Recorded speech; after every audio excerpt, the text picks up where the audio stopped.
Now that all's said and done, let's talk about the Bauhaus Royal Rally of Scandinavia and some of the different storylines that emerged over the course of the weekend. First off, at one point, it looked like there could have been 6 different drivers in the fight for the win on the Royal Rally of Scandinavia.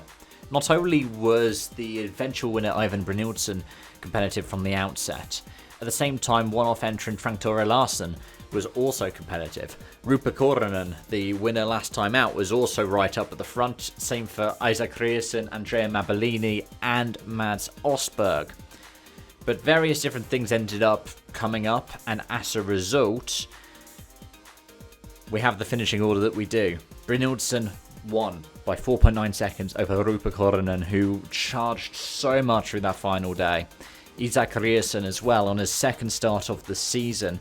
I think they said for Korhonen he has something like 80 rallies under his belt. Isaac Riesen has 50 rallies. And Ivan Brynildsen as well, who it's his first ERC win. I think his next best one, they were saying on the broadcast, was 4th on the Acropolis. And I think they said that was 2018. So they had a really good measuring stick for which to compete against. Like I said, 33 entrants we had for the ERC section of this event. There was also the national level event as well running alongside it. But 33 different entrants for this event, but it was still as compared to a field as ever. What really stands out for me is that in the top 5, you have no repeating car and tyre combos.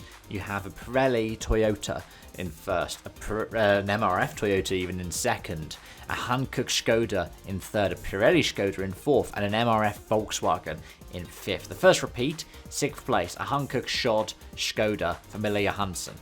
Then you have the Michelin Skoda of Miguel Marcik, the Michelin Citroën of Mads Osberg, the MRF Skoda of Simona Tempestini, and then the Pirelli shod Ford Fiesta of John Armstrong. So you already have one repeating combo within the top 10. That tells you not only how competitive the field is, but how competitive the different cars are and the different tyre providers are over the course of a full-length rally. But that said, not everything was plain sailing, and you can see that in the Masters class. Henning Solberg picked up a 2-minute penalty on Friday. What was the crime? He used the wrong tyres. It could have still counted as part of his allocation, but it wasn't part of the allocation that he had declared at the start of the event. I think he said he picked up code A rather than code B and got given the standard 2-minute penalty for it. In the end, it didn't cost him in terms of the Masters for the ERC. He still ended up winning ERC Masters because Jos Verstappen crashed out quite spectacularly in the second run of Collins. And it's the first proper big mistake we've seen from Jos Verstappen in the ERC, and the first one that I remember seeing for his rallying career. He has been consistent and just looking in the miles so far this season. But yeah, Henning Solberg still managed to win Masters despite that. Now, he would have probably gotten points in the main ERC as well had it not been for that penalty. If you discount the penalty, it would be 3 minutes 25 off the win, so he would slot into 13th place between Jakub Matulka and Timotheusz Aronowski. So just ahead of the winning Rally 3 car. We'll get on to ERC 3 in a moment. But yeah, you do feel a bit for him. And you would assume that, given the fact that he is a Solberg, on his first ERC event in, they said 22 years. They said 2003 was the last time we saw Solberg in the ERC. You would have expected that he would have been a little bit further up the field if he felt that he had something more to fight for. But let's talk about ERC 3 because there was such a close battle at the end of the rally. The top 3 separated by 7.9 seconds. It's pretty much as close as we had in the main ERC with the Rally 2 cars. And yeah, Abramovsky took the win. It's going to bode well for him with Poland coming up next. Ahead of Ville Vatanen, who was 7.1 seconds behind Abramovsky, and Tristan Charpentier, who tried really hard to catch up to Vatanen. On the last stage, managed to take a third out of the advantage, but it was still 0.8 seconds the gap at the end of it. Adrian Zheznik was in third ahead of Igor Vidwak, and then Błażej Gajda rounded out the finishers in the ERC3. I think Ręczak ended up, I can't remember if it was just crashed out or retired. I think he crashed out and then retired as a result of it. But yeah, it was still a tight battle. The top four separated by 23 seconds. Pretty much as close in ERC3 as in the Rally 2 category. Meanwhile, Victor Hudson made it to the end of the event. He had to super rally, so he was an hour off of the winner. But being in a class of his own, quite literally, the only ERC4 entry for the event, he took the full points. He wasn't the fastest RC4 as a result, but the two Rally 4, or one of them was an R2 car actually, cars that didn't super rally of Solberg Hansen and Lee Nielsen were separated by 20 seconds at the end of it. The newer Rally 4 beating out the older R2. And quickly I'm going to shout out the National Championship because, yeah, they had the National Series there as well, which had 101 entries itself. I didn't realise how many entries there were, and some of these were quite impressive, you know, like various old Volvos, Saabs, Mark 1 Golf. But yeah, I'm sorry I didn't shout it out because I was only focused on the ERC main event.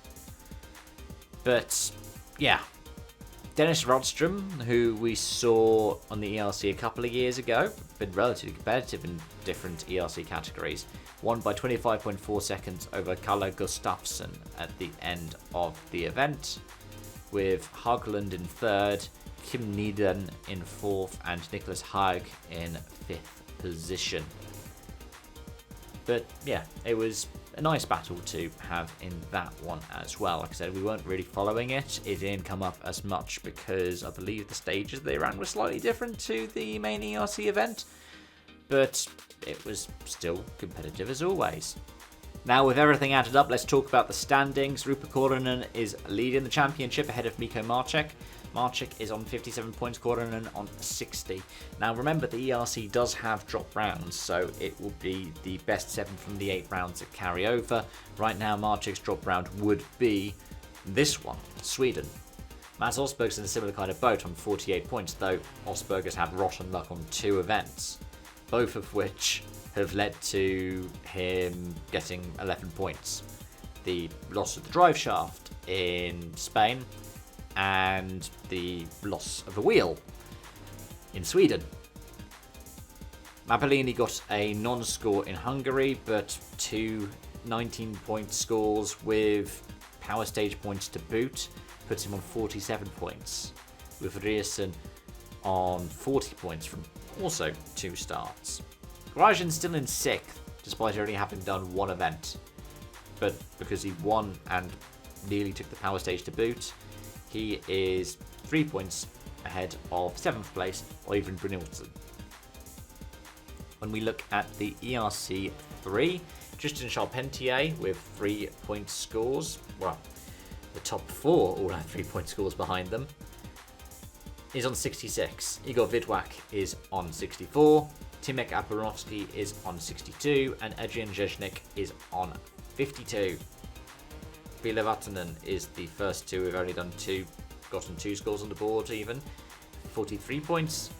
Gajda is on 41. Kowalczyk is on 36. I believe Kowalczyk retired from this event as well. Then you've got Bertolon on 24, Ręczak on 19, and then 13 points each for Patinsky and Unt, with Casey J. Coleman rounding out the ERC3 on 11 points. Whilst in ERC4, Victor Hansen, with the win in the Royal Rally Scandinavia, is clear on 61 ahead of Kalle Karlberg, but that's because all of the juniors did not end up entering for Royal Rally Scandinavia. It's one that the juniors won't be in. So juniors stays the same. Karlberg on 54, Jasper Vahr on 40, Sergi Perez on 39. And with that, we'll wrap up this video. Thank you so much for watching and joining, folks. Until next time, it's bye-bye for now.